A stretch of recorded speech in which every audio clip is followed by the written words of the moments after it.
Hola, ¿qué tal amigos? Muy buenas tardes. Con el gusto de saludarlos a través de este medio, deseándoles lo mejor y solo lo mejor así sea, tanto espiritualmente como físicamente.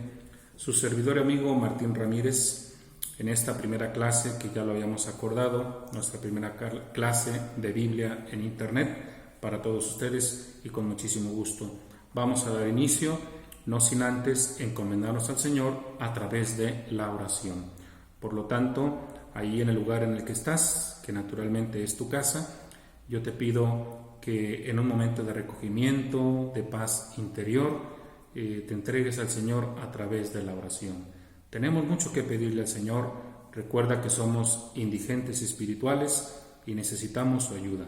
Vamos a encomendarnos al Señor en la siguiente oración que se titula Oración por los laicos. Y dice así: en el nombre del Padre, del Hijo y del Espíritu Santo. Amén. Padre Santo, te agradezco mi condición de laico, porque me has hecho tu Hijo para siempre, haciéndome resucitar con Jesús a una vida nueva y santa. Te agradezco porque has llenado mi alma con el resplandor de la gracia. Ayúdame, Señor, a ser fiel a tu palabra, a dar testimonio tuyo y del Evangelio con mis acciones. Que cada día, Señor, descubra y comprenda la misión que me has asignado. Por Jesucristo nuestro Señor. Amén. Pues bien, vamos a comenzar ahora sí de lleno nuestra clase y la voy a comenzar con una frase que hemos escuchado más de una vez y que de pronto nos puede parecer muy repetitiva o muy trillada. Es una frase de San Jerónimo. Dice así: desconocer la Sagrada Escritura es desconocer a Cristo. Para nosotros en la actualidad esta frase es una verdad indiscutible. Esta frase en lo particular a mí me llama mucho la atención porque dice algo muy importante que de pronto no lo percibimos. El autor de la frase está utilizando un verbo. Es el verbo conocer en su sentido negativo, desconocer. Por lo tanto, ya en la misma frase hay una invitación implícita. ¿Cuál es esta? Conocer. ¿Pero conocer a quién? A Jesucristo, por supuesto. Y para esto me voy a apoyar en un libro del padre Salvador Carrillo Alday que tengo aquí. Este libro se llama Jesús de Nazaret. Y en la página número 17, el padre dice lo siguiente y se los comparto. Los cristianos católicos tenemos el gran reto de conocer bien quién es Jesús, nuestro Señor, el Hijo de Dios, de quien nos decimos discípulos o seguidores. En nuestra edad adulta debemos hacer una opción personal. ¿Quiero ser o no discípulo de Jesús? En caso afirmativo surge una tarea en 2 puntos. Primero, debo conocer bien quién es Jesús.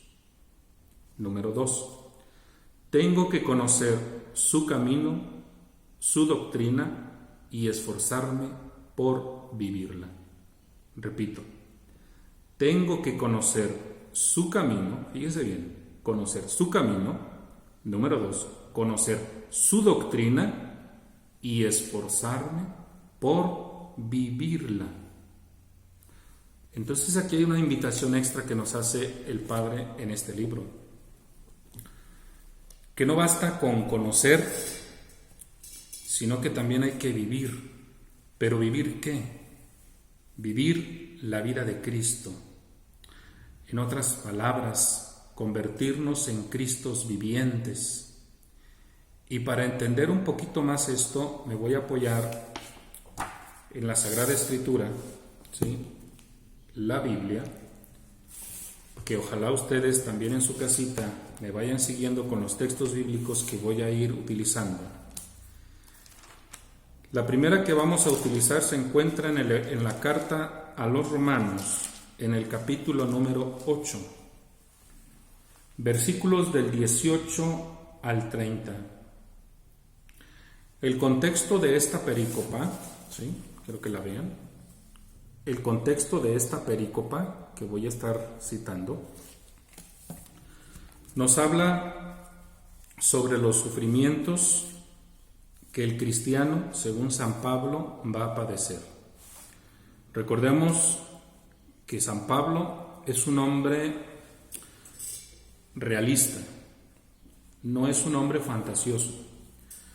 Este hombre, en su camino a Damasco, según lo narra el libro de Hechos de los Apóstoles en el capítulo 9, versículos del 1 al 9, su vida se transformó.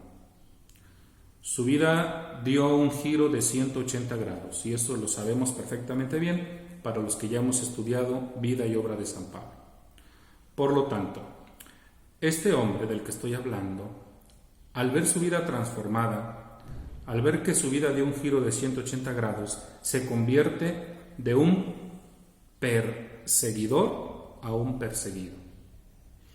Por lo tanto, él en primera persona sabe perfectamente bien de los padecimientos por decirse o llamarse cristiano. Sin embargo, el texto que yo quiero tocar se encuentra en el capítulo 8, versículos 28 y 29, y dice así: Sabemos, además, que todo contribuye al bien de los que aman a Dios, de los que Él ha llamado según sus planes. Porque a los que conoció de antemano, los destinó también desde el principio a reproducir la imagen de su Hijo. Palabra de Dios. A mí lo que me llama la atención en este pasaje bíblico es lo que dice casi al final.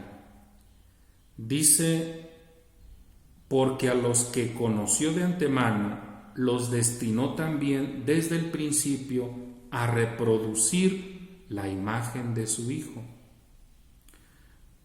Es decir, San Pablo entiende que cada uno de los que son seguidores de Cristo o los que se identifican con Jesús tienen que tener la capacidad de reproducir la imagen de Jesús. Cito un ejemplo de la vida cotidiana para que se entienda. Los medios electrónicos, cuando nosotros vamos a llevar a cabo una clase y nos queremos apoyar, por ejemplo, en un proyector, este proyector lo conectamos a una computadora. Por lo tanto, el proyector va a reproducir una imagen fiel a lo que yo tengo en la computadora. Entonces, ese proyector está precisamente proyectando una imagen que ya está aquí almacenada. Pero la imagen que está proyectando es una imagen fiel, nítida. En ese orden de ideas, por lo que yo acabo de entender, lo que dice Pablo aquí, cada uno de nosotros tenemos que reproducir esa imagen de Cristo. Es decir, ser Cristos vivientes. O como lo dice en otra de sus cartas, que es la carta a los Filipenses, en el capítulo 2. Filipenses, capítulo número 2. Dice aquí San Pablo, capítulo 2, versículo 5. Tengan, pues, los sentimientos que corresponden a quienes están unidos a Cristo Jesús. Repito, tengan, pues, los sentimientos que corresponden a quienes están unidos a Cristo Jesús. Palabra de Dios. Entonces, pues, voy a poner otro ejemplo. Si para replicar la vida de una persona, el ejemplo que quiero poner es este. En el medio del espectáculo, por ejemplo, hay quienes se dedican a la imitación de algunos artistas. Incluso son famosos. Pero este imitador, lo que le va a dar la fama, lo que le va a dar el prestigio, va a depender mucho de la capacidad que tenga para imitar a su personaje. En alguna entrevista que yo vi por ahí, me llamaba la atención que el entrevistador le decía a este imitador: oye, ¿y cómo le haces? Y este pues respondía: no, es que me fijo en el lenguaje corporal, me fijo en los ademanes, me fijo en las gesticulaciones, me fijo en la manera de vestir, etc.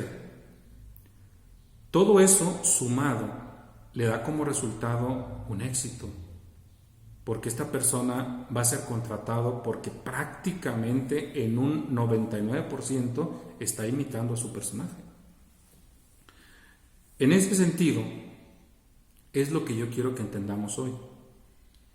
Nosotros, para poder conocer bien quién es Jesús, necesitamos entonces una fuente, necesitamos un referente, necesitamos un punto de partida.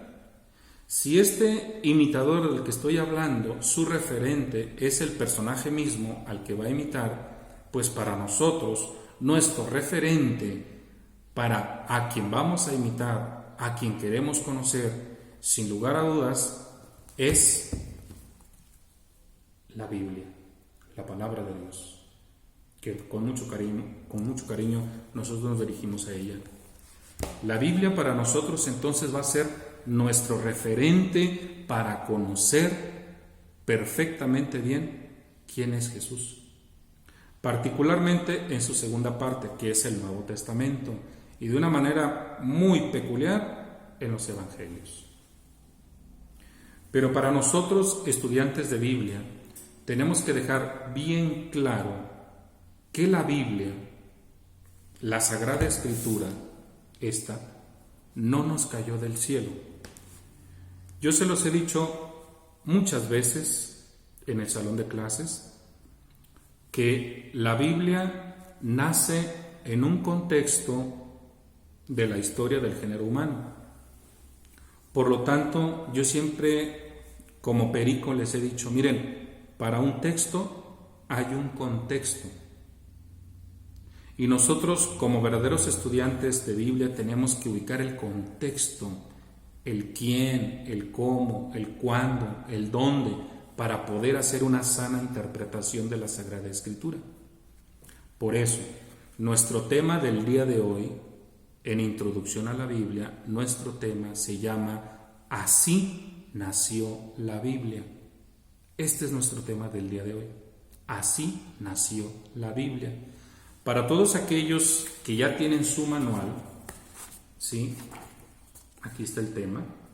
Lo encontramos en la página número 20, en la página número 20 de tu manual.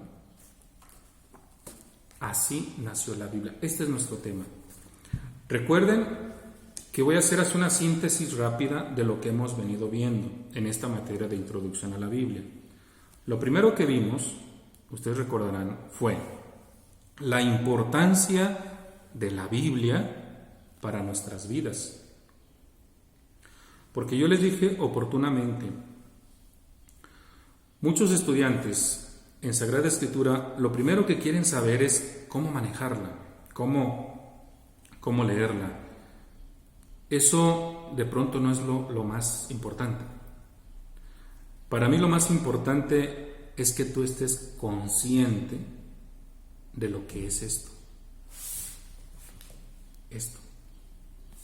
Por eso los primeros capítulos o los primeros temas que hemos ido desarrollando tienen esa finalidad: sensibilizarnos, concientizarnos de qué es la palabra de Dios, qué es la Biblia. Por eso nuestro primer tema fue la Biblia en la vida del hombre, la importancia de la Biblia en la vida del hombre. Ese fue nuestro primer tema. El segundo tema fue la revelación de Dios. ¿Cómo es que Dios a lo largo de la historia se ha venido revelando? Sirva de ejemplo y de apoyo el texto de la carta a los Hebreos, capítulo 1, versículos del 1 al 4, donde dice el autor sagrado que de muchas maneras, de muchas formas, Dios habló al antiguo pueblo de Dios por medio de profetas, pero que hoy, en los últimos tiempos, estoy citando de memoria, pero tú lo puedes checar ahí en tu Biblia, en los últimos tiempos nos ha hablado a través de su Hijo Jesucristo. Entonces, El segundo tema que nosotros estudiamos fue esa revelación de Dios, que Dios se revela. Y dijimos oportunamente que Dios se revela, en primer lugar, por amor. Dios se revela por amor. Y el hecho de que Dios se revele es para que el hombre lo conozca. Para que el hombre lo conozca y para que el hombre lo ame. Y para ello Dios se ha revelado. Y dijimos también que Dios se revela a través de 3 medios. 1, Dios se revela a través de la naturaleza. Número 2, Dios se revela a través de la historia. Y número 3, Dios se revela a través de su palabra. Eso lo dejamos bien claro. Después vimos otro tema también muy importante, que se llama la inspiración de la Sagrada Escritura. Queda claro para nosotros que lo que tenemos aquí es la palabra de Dios, la Biblia, pero que esta Biblia tuvo como autor fundamental o primario Dios. Dios es el autor principal de la Biblia, pero que Dios se valió del hombre para escribir lo que Él quiere que escriba. Por eso les puse un ejemplo muy sencillo cuando estudiábamos esa materia ese estudio de la inspiración divina. Yo les puse un ejemplo llano si tú quieres, pero muy entendible. Cuando de pronto escuchamos en los noticieros que capturaron a unas personas que estaban robando. Y ahí decíamos, miren, el noticiero dice, se detuvieron a los autores materiales, pero nos hace falta el autor intelectual. En ese orden de ideas, yo les dije, el autor intelectual, para que más o menos se entienda, de la palabra de Dios, es Dios. Y el autor material de la palabra de Dios es el hombre que va a tener que escribir. No lo que el hombre piensa, sino lo que Dios quiere que el hombre escriba.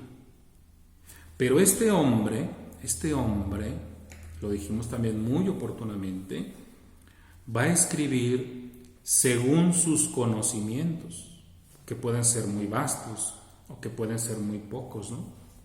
Tenemos el caso de San Pablo, un hombre de 3 culturas, griego, romano, judío, un hombre letrado, en comparación con Pedro, del que poco se sabe incluso si sabía escribir, si sabía leer.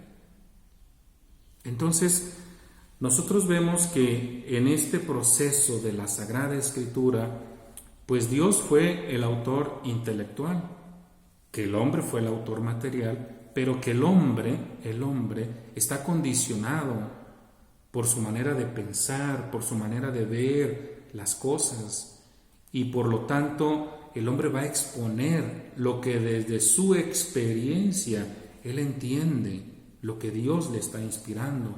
Por eso decíamos que Dios actúa en 2 momentos en el hombre, en su voluntad, en su manera de razonar y a la hora de escribir. Yo les puse un ejemplo, o se los puedo volver a poner ahorita, en la primera carta a los Corintios, en el capítulo número 7, primera carta a los Corintios, capítulo número 7, aquí está, primera carta a los Corintios, capítulo 7, ¿sí? Aquí dice Pablo, en cuanto a lo que me preguntaban por escrito, ¿está bien que el hombre renuncie al matrimonio? Fíjense cómo Pablo va a escribir algo que le habían preguntado. Y es aquí donde precisamente el Espíritu Santo influye en la inteligencia de Pablo y en la voluntad para escribir no lo que él quiere, sino lo que Dios quiere que él escriba. Entonces, eso ya lo vimos, que se llama la inspiración divina. Lo que vamos a ver hoy es cómo nace la Biblia, cómo surgió, porque bueno, nosotros tenemos cada uno de ustedes tiene una edición bíblica y esta Biblia, bueno, pues ahorita dices, bueno, pues está muy bonita, está muy bien estructurada, muy bien diseñada. Sí, pero en un principio no fue así. Entonces, quiere decir que la Biblia tuvo un origen. ¿Cuál fue el origen de la Biblia? Entonces, este es nuestro tema, ¿sí? Así nació la Biblia. ¿Cómo lo voy a desarrollar? Muy sencillo. Voy a ir leyendo cada uno de los párrafos y se los voy a ir explicando para que quede bien claro este tema del día de hoy. Así nació la Biblia. Dice aquí: un profesor de la Universidad Gregoriana de Roma, hablando del origen de la Biblia, se expresó así: al principio no existía el libro, sino la palabra. Aquí, en esta introducción, el autor está parafraseando el Evangelio de Juan en el capítulo 1, versículo 1. ¿Qué es lo que nos está tratando de decir aquí? Bueno, que en un principio no existía el libro como tal. No existía. Entonces, ¿qué existía? Dice aquí la palabra. Un ejemplo. No imaginemos que, por ejemplo, un Pedro, un Santiago, un Juan, estos apóstoles, después de que Jesús asciende a los cielos, según el libro de Hechos de los Apóstoles, no imaginemos que estos inmediatamente andaban en cada una de las aldeas de la Palestina antigua con su Biblia en la mano. Claro que no. Entonces, ¿qué llevaban? Una experiencia, una vivencia, lo que nosotros conocemos como el querigma, pasión, muerte y resurrección de Cristo. Eso fue con lo que empezaron los apóstoles a evangelizar, podríamos decir, pero no llevaban nada por escrito. Esto será después. Eso es lo que nos está diciendo aquí este primer párrafo. Repito, un profesor de la Universidad Gregoriana de Roma, hablando del origen de la Biblia, se expresaba así: al principio no existía el libro, sino la palabra. Continúo. En los orígenes de la experiencia religiosa de Israel, lo mismo que en los de la Iglesia, no está la Biblia, sino la revelación. Es decir, una experiencia extraordinaria de comunión entre Dios y su pueblo. En efecto, en la Biblia está consignada por escrito la memoria de la revelación de Dios. Él es el que toma la iniciativa para darse a conocer y comunicarse con el hombre, pero su comunicación la realiza de tal forma que el hombre sea capaz de entender y le sea familiar. Para ello utiliza el mismo lenguaje de la comunicación humana, gestos, obras.